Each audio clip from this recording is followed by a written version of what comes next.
Eitt af einfaldasta sem hægt að elda pizza! Og við ætlum núna að sýna ykkur hvernig þið getið búið til sjúklega góða pítsu. Fyrsta sem við gerum að rúlla deiginn í sundur.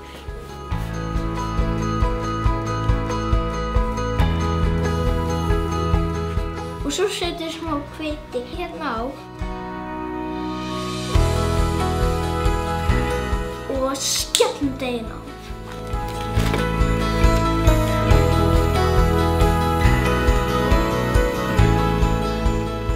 Svo setjum við pítsasósuna á deigið.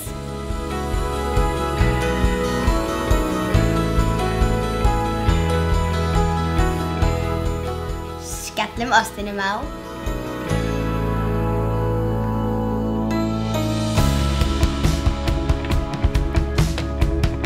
Og röðum síðan pepperoni yfir.